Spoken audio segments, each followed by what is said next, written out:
Basil Rajapaksa returns to the island. බුදුමා මෙවර මහමැතිවරණයේදී මැතිවරණ සහ ඉදිරිපත් වෙනවද? Ranjit Madhuma Bandara appointed secretary of the new political movement led by Sajith Premadasa. Warrants issued for the arrest of Kapila Chandrasena and his wife for money laundering in the Sri Lankan Airbus deal. 19,000 kilos of expired rice found at a Satosa storage facility. අනිවාර්යෙන්ම අපි කියනවා මේ හාල් ගේන තොගයක් ගානේ ඇමතියාට මීට අදාළ වගකීතු නිලධාරීන්ට කොමිස් ලැබෙනවා. Good evening and welcome. This is Primetime News on TV1. I'm Jaima Ratnayaka for the Newsfirst team. And I'm Zeenat Musaffar. Now taking a look at your local news. Former Minister Basil Rajapaksa returned to the island earlier today. The national organizer of the Sri Lanka Podujana Peramuna, Basil Rajapaksa, was welcomed at the Katunayaka airport by a group including State Minister Nimal Lanza.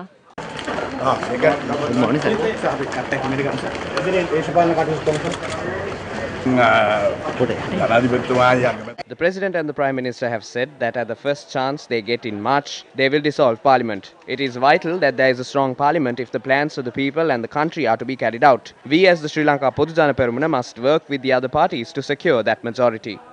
ශ්‍රී ලංකා පොදුජන පෙරමුණ ප්‍රමුඛ අපේ අනිකුත් පක්ෂ සමග එකතු වෙලා ඒක ලබා ගැනීමට කටයුතු කරනවා.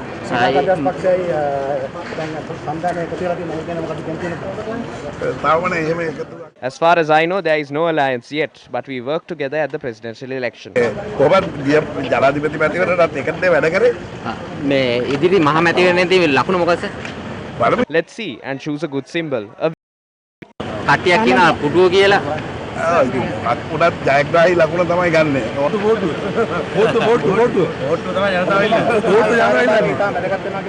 බුදුමා මෙවර මහ මැතිවරණයේදී මැතිවරණ සහ ඉදිරිපත් වෙනවද?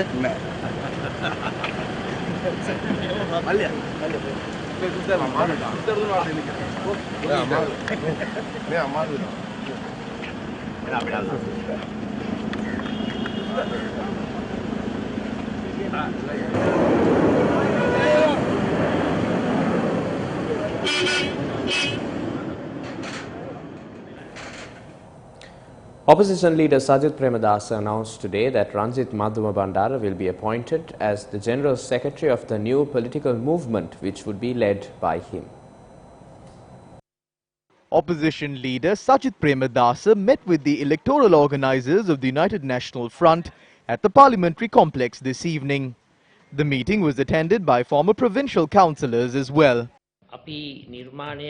We appointed Ranjit Madhuma Bandara, who is a senior politician and a long-running member of our party, as the General Secretary of the new political movement formed by us in alliance with the UNP and various other parties.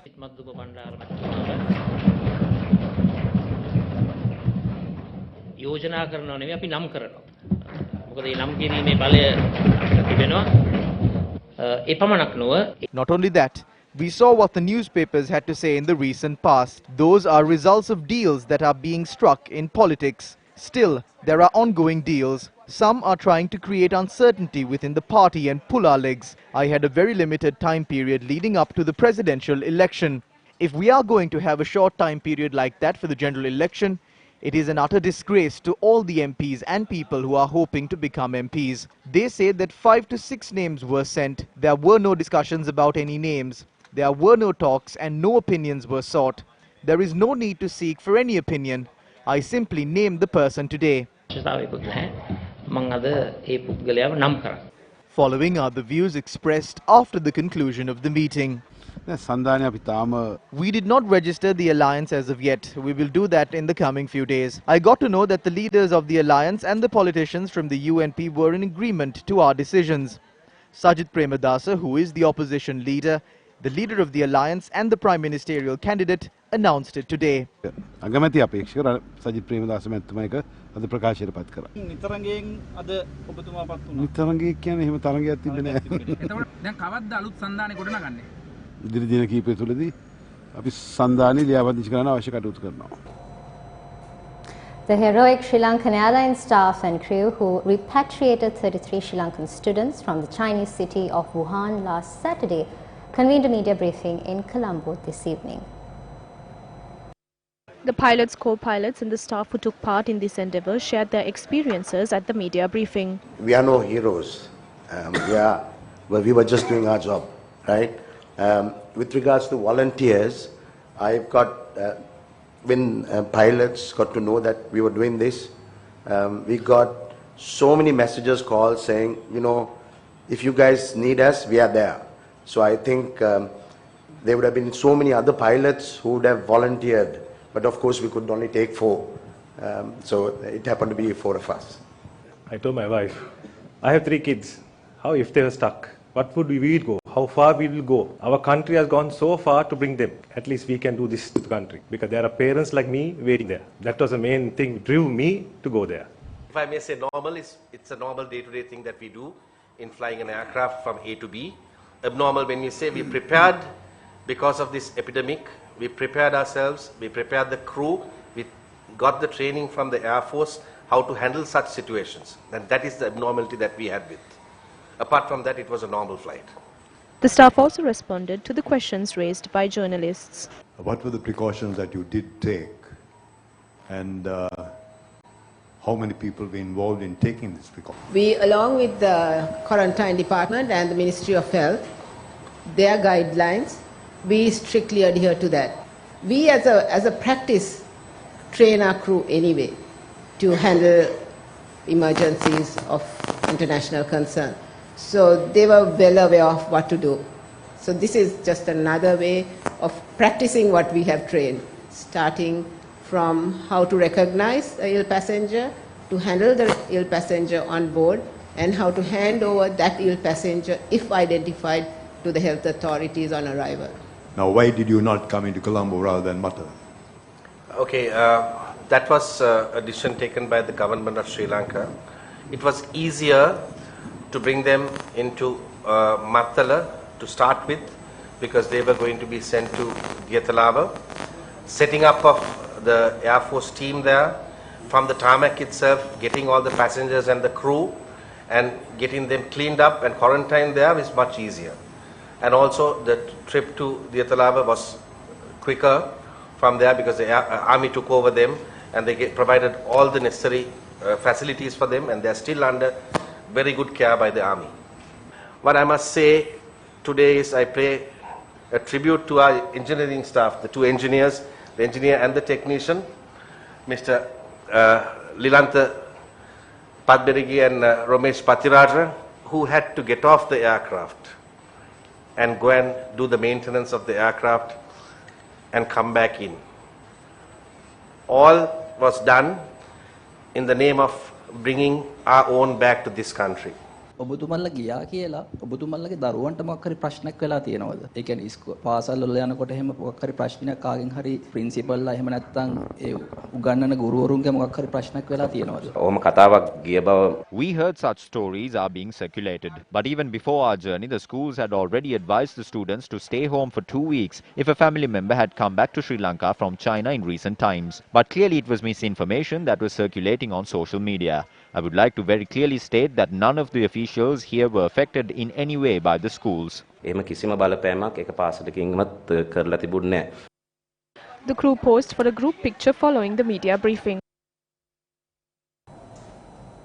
On to another headline-making story now. Fort Magistrate Ranga Disanayake this evening issued warrants for the arrest of former CEO of Sri Lankan Airlines, Kapila Chandrasena, and his wife, Newmali Vijayanayaka. The magistrate issued this warrant after considering the facts presented by the CID at courts today. Attorney General Dappula Dilivera this afternoon directed the Criminal Investigations Department Chief to obtain an arrest warrant from court to arrest and produce former CEO of Sri Lankan Airlines Kapila Chandrasena and his wife Priyanka Newmali Vijayanayaka as suspects on charges of money laundering in the Sri Lankan Airlines Airbus refleet deal. This was confirmed to Newsfirst by the AG's coordinating officer, State Counsel Nishara Jayaratna. In addition, the Attorney General also directed the Chief of the CID to forward the investigative extracts to the Director General of the Commission to investigate allegations of bribery or corruption in order to consider charges against the former Sri Lankan Airlines CEO on the same refleet deal. In a letter, the Attorney General said investigations proved on the 27th of December 2013 a sum of $2 million was deposited to an account maintained at the Standard Chartered Bank in Singapore used by a company named Biz Solutions and operated by Priyanka Niyomali Wijayanayake. Accordingly, Priyanka Niyomali Wijayanayake is the only director and sole shareholder of the company known as Biz Solutions. The deposit was made by the parent company of Airbus SAS EADS HQ/SSE France.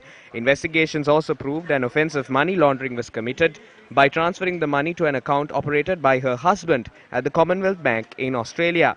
Notably, on the 16th of May 2013, Sri Lankan Airlines had inked two separate memorandums of understanding for the purchase of 4 Airbus A330-900 planes and 6 Airbus A330-300 planes. Thereby, Attorney General De Oliveira noted there is reasonable suspicion to name both Kapila Sandasena and Priyanka Niyomali Wijayanayake as suspects for committing offences under the Prevention of Money Laundering Act. He instructed the CID chief to obtain a warrant for arrest of the duo, record statements from them and thereafter produce them to a magistrate's court. Although there was a discussion about corruption among politicians, there was no discourse on the corruption among officials. If a businessman gets hold of a politician, it is only useful for 5 years. But if they get hold of an official, that will be useful for 30 years.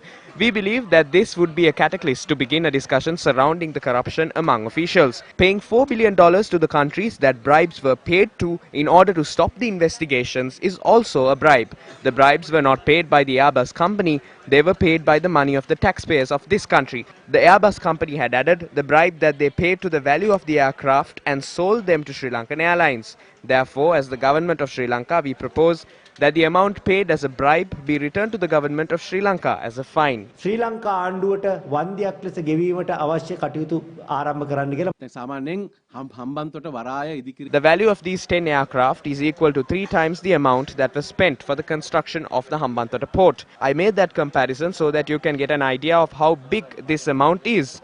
This is a massive sum of money. This scam occurred at a time when Mahinda Rajapaksa was the finance minister and members of his family were holding top positions at Sri Lankan Airlines. There was a lot of suspicion surrounding this agreement. We discussed this at the COPE meeting in Parliament. We mainly spoke about cancelling the order we placed for the remaining aircraft. We chose to cancel the agreement even at the last moment, but we had to pay a massive sum of money to cancel the agreement. We questioned the officials as to who struck such an unsound decision. What was the basis for this purchase, which does not suit the needs of Sri Lankan Airlines and does not fall within the economic capacity of our country? Honestly, we did not have evidence back then to identify what exactly happened. The true issue here is the fact that the officials at Sri Lankan Airlines alone cannot enter into such a massive agreement of 2.8 billion rupees. There needs to be special permission from the President, the Cabinet of Ministers, especially the Minister of Finance and the Minister of Civil Aviation to enter into such an agreement. So it is the team led by the current Prime Minister Mahinda Rajapaksa that should be held responsible for this. This matter should be investigated by the police and the judiciary of the country. මේ පිළිබඳව විමර්ශනයක් කළ යුතුමයි. ශ්‍රී Lankan airline එක පාඩු ලබන්නේ වෙන මොකොත් නිසා නෙවෙයි. The main reason for Sri Lankan Airlines to suffer massive losses is the fact that massive sums over the actual price of the aircraft were paid as commissions by the government before 2015. When these jets are purchased for a price that we cannot handle, we cannot pay the lease. We request the President to appoint a commission and punish those involved. At the time, a relative of the Rajapaksa family was the chairman of Sri Lankan Airlines. Their friends were the CEOs. තරාතිරම නොබලා දඬුවම් දෙයි කියලා. මේක මහජනතාවගේ බදු මුදල්. ඉතින් The Supreme Court today granted permission to name former President Maithripala Sirisena as a respondent in the fundamental rights application filed by IGP Pooji Jayasundara, who was sent on compulsory leave following the April attacks. Now, the application was called up in the presence of Chief Justice Jayanta Jayasuriya and Justices S. Thurai Raja and Gamini Amarasekara. The consideration of the FR application was postponed to the 26th of May by the Supreme Court. Pooji Jayasundara filed the FR application against the decision taken to send him on compulsory leave. Taking a look at more local news, The Sri Lankan Podujana Peramuna reiterated that they will not agree to appoint joint leaders to their alliance.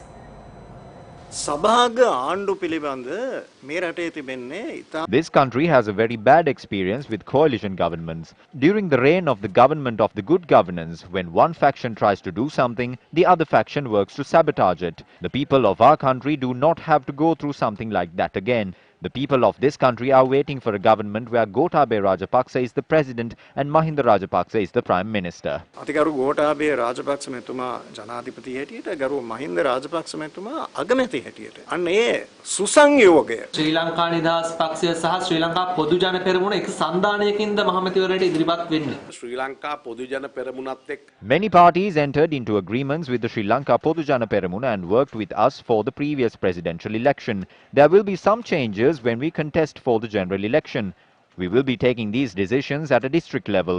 We will be contesting the election in a spirit of brotherhood, and we will implement a program that is favorable for the country. සහෝදරත්වයෙන් අත්වැල් බැඳගෙන රටට ආදරය කරන වැඩපිළිවෙලක් හැටියට තමයි අපි ඉදිරිපත් ඒ කියන්නේ සන්දානයක් විදියට ශ්‍රී ලංකා නිදහස් පක්ෂයත් එක්ක පැහැදිලි ලෙස ශ්‍රී ලංකා පොදු ජන පෙරමුණ තමයි මව් පක්ෂය. මේ වන විට ශ්‍රී ලංකා පොදු ජන පෙරමුණ පොහොට්ටුව තමයි ප්‍රධානම පක්ෂය. ඒතකොට අර සමනායක කතාව ඒක නිකන් ඔය සාමාන්‍ය සම තැන් වල කතා කරන දෙයක් වෙන්නේ. එහෙම දෙයක් නෑ. සමනායකත්වයේ පිළිබඳ අපේ කැමැත්තක් නෑ. අපේ නායකතුමා පක්ෂයේ නායකතුමා මහින්ද රාජපක්ෂ මැතිතුමා. ඒ කියන්නේ ශ්‍රී ලංකා නිදහස් පක්ෂ සභාපති හිටපු ජනාධිපතිතුමාට ඔබතුමාගේ සන්දානයේ නිසිතනක් ලැබෙන්නේ නැහැ අපිට නෑ එහෙම කිව්වේ නෑ. දැන් ඒක වරදවා තේරුම් ගන්න. අපිට ඉන්න එක නායකයයි ඒ මහින්ද රාජපක්ෂ අපේ අගමැතිතුමා. බලයෙන් ජනාධිපතිතුමා ඒ බලයෙන් පක්ෂයේ ප්‍රධානයි. අපි දැන් දේශපාලන කාලේ ඉඳලාම. දැන් කොහොමද මේක එතුමා කිසිම පක්ෂ We have been told by the people that the steps taken by the president to take the country forward without taking membership in any party is being praised by the masses. එතුමාගේ උපදේශ එතුමාගේ අනුග්‍රහය නිරන්තරයෙන් අපිට ලැබෙනවා. ඒ කියන්නේ ඔබතුමාගේ මැතිවරණ වේදිකාවට තුම නගින්නේ නැද්ද? අනිවාර්යෙන් නගිනවා. කිසිම ගැටලුවක් නැහැ. The opinion of a majority of our party is that we should contest under the symbol of the flower bud. The symbol of the flower bud has been engraved in the minds of the people. It is a very lucky symbol.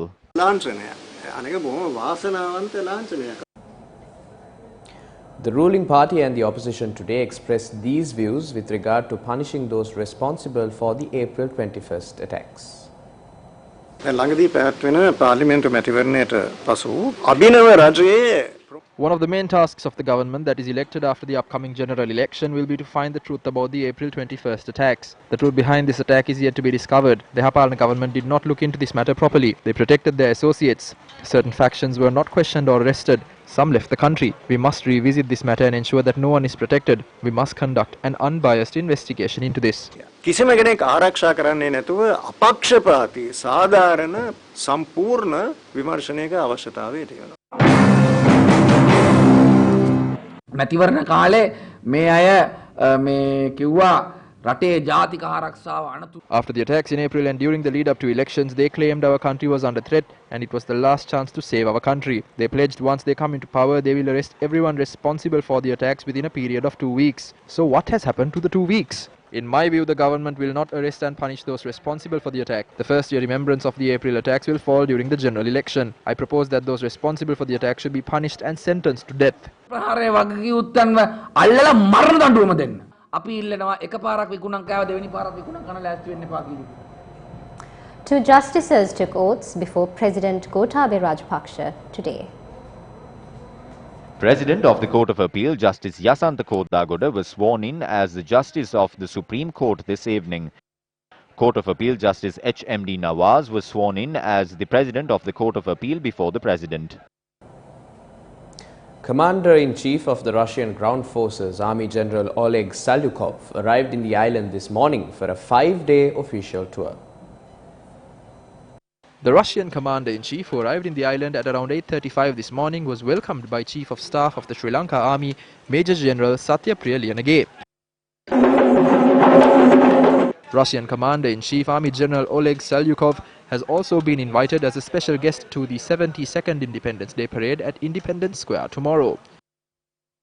The visiting Russian commander-in-chief then paid floral tributes to the war heroes memorial in Batramulla this evening.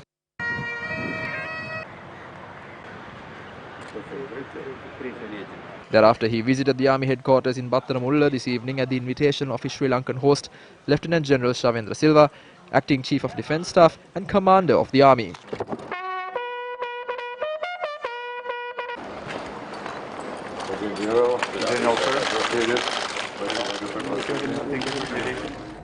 The final rehearsal for the 72nd Independence Day celebrations concluded this evening. This year's Independence Day celebrations will be organized based on an environmentally friendly concept.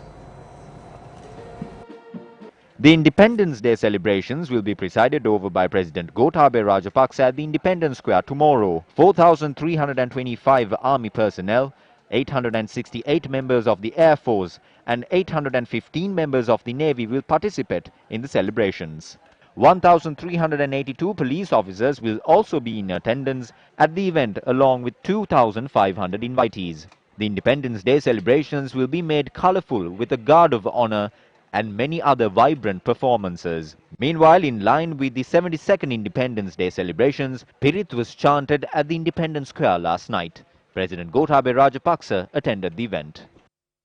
What you're witnessing right now is the final rehearsal which is taking place at the Independence Square in order to mark the 72nd Independence Day of Sri Lanka.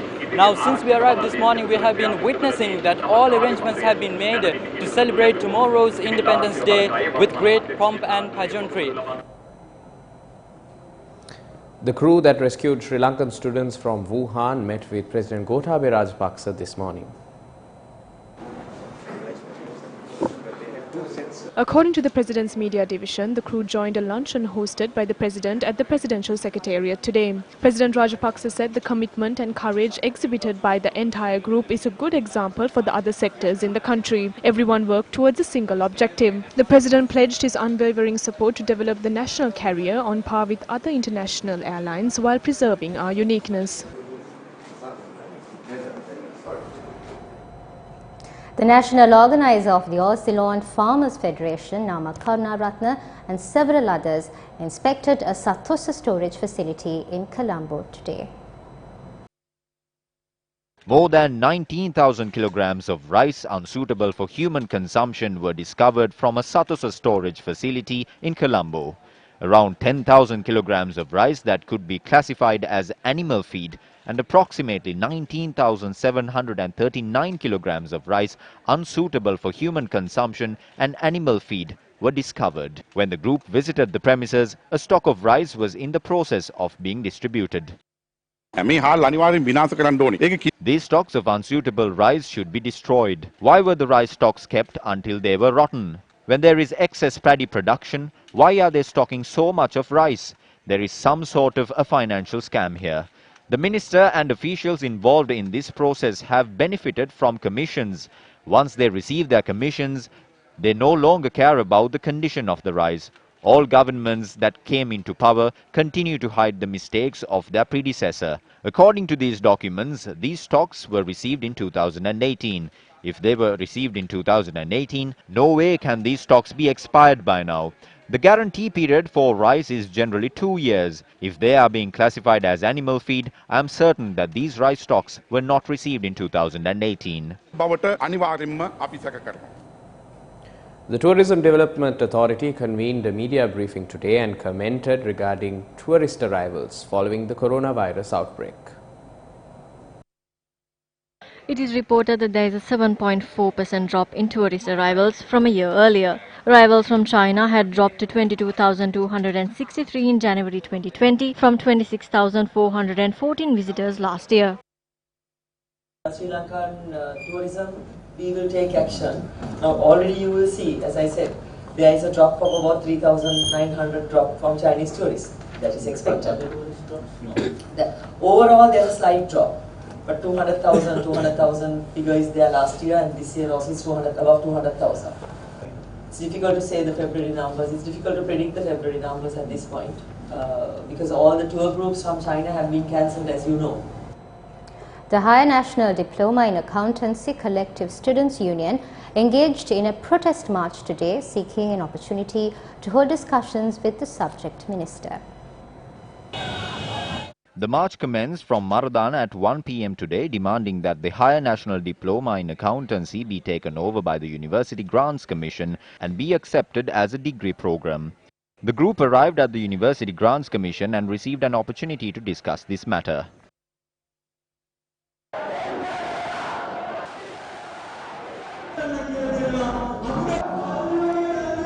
The Ministry of Higher Education by the students of SLIAT are protesting. What they are claiming is that Bandunu Gunawardana is creating a gazette to turn the HND course into a public course. What these students are demanding is to revoke that gazette concerning the HND course and other courses as well. I'm Hamad Saldin with News First. Onto a tragic story that was reported from Avisavella now. 3 youth died after falling into an abandoned mine in Seethawaka, Avisavella last night. One of the youth had spotted 2 chickens who had fallen into a 40-foot deep abandoned mine. The boy had then attempted to retrieve the chickens alone, and as he had not come out of the mine for a long time, his friend had followed him in. As both of the youth who entered the mine did not return, a relative of the 2 had gone in search of them into the mine. According to the area residents, the 3 victims were found unconscious inside the mine. Although they were admitted to the Avisavella base hospital, their lives could not be saved. ඉතින් මං ගිහලා ගත්ත කින්නම් ගොඩට දබරෙන් බැලලා මං ගොඩට ගත්තෙව්වා. කට්ටිය යානේ පිටලා හිටියා. මම යති වෙලා මාදී තුන්දෙනා ගොඩට දුන්නා.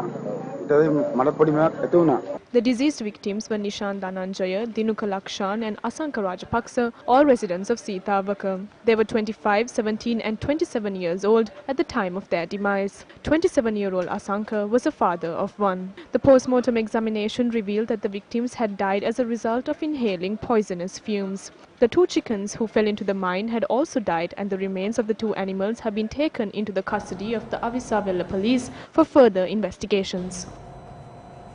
The Employers Provident Fund posted a mark-to-market loss of approximately 17.4 billion rupees for the shares it held in 83 listed companies. The EPF's equity portfolio's mark-to-market loss of 17.4 billion rupees as at 31st December 2019 is an increase of approximately 60% when compared with the mark-to-market loss of 10.9 billion rupees in 2018. According to EPF data, losses of the fund's equity portfolio has been steadily increasing since 2017, when it reported a loss of 163.4 million rupees. As at the end of 2018, the EPF's total investment portfolio, valued at 2.3 trillion rupees, consisted of 92.2% of investments in treasury bonds, 3.3% in equity, 1.9% in corporate debt, 1.5% in fixed deposits, and 1.1% in reverse repos. During the central bank's first monetary review, journalists raised questions about the possible conflict of interest that could arise between the central bank and operations of the EPF. There are proper procedures, firewalls and the governance structure already built in on the basis of what happened in the past. So we have practices to prevent if there's any conflict of interest in several areas. In terms of individual responsibilities, you always change the responsibilities of the assistant governors. Someone is in charge of the EPF, they would be in charge of the bank supervision, and EPF is not actively investing in bank sector shares now. It's only a passive investment, I think. Now, previously when we asked whether you will divest loss-making equities, you said that the market was not performing well. Over the past quarter, EPF stocks the portfolio had gained 10%, whereas the SPI had gained 6.7%. Why didn't you take a decision to divest these? That statement is wrong, because even during the last quarter, we have been in the market. But unfortunately, even though EPF wanted to purchase certain stocks, that required parcels were not available in the market. But it doesn't mean that we have not been in the market. We have been continuously. With regard to the loss-making stocks, depending on the decisions of the investment committee, timely actions will be taken. There has been an increasing trend of groups setting forest areas on fire in recent times. The fires have mostly been reported from the localities in Badulla and Nuwara Eliya, areas which are tourist hotspots. WSC Veragoda, the Director General of the Forest Department, has stated that this year has seen a rapid increase in the number of fires when compared to previous years. It is believed that fires are being set to mitigate the risks of wild animal attacks while also being used as a hunting tactic. Given that this rogue act is carried out during night time, it makes the capture and prosecution of these individuals more difficult, as per the Director General of the Forest Department. Yesterday alone, there were fires reported from across the country, with 3 fires reported from Nuwara Eliya and Deniyai respectively. Fires in forests continue to damage grasslands and reserves, destroying local flora and also having a negative impact on the tourism industry. Director General Veragoda further added that 171 fires damaged in excess of 1,068 hectares across the country last year. The last month alone had seen 15 hectares damaged, with 5 fires taking place. It is reported that the Ceylon Electricity Board has decided to cut power for 2 hours daily. Since the allocation of fuel to the CEB on a credit basis had exceeded, the Ceylon Petroleum Corporation has decided to stop providing fuel required for the Kerawalapitiya power plant. Thereby, the power generation at the Kerawalapitiya power plant has come to a halt. As a result, the CEB has decided to carry out a daily power cut of 2 hours. In a statement issued by the Ministry of Power and Energy, it says, Minister Mahinda Amaravira had intervened into this issue and advised the CPETCO to continue to provide fuel to the CEB. It added that this directive was provided subject to the approval of the Cabinet of Ministers. And that's a wrap of Primetime News on TV1 for tonight. I'm Zama Ratnayaka for the Newsfirst team. And I'm Zeenat Muzaffar. Thanks for watching News First. Good night.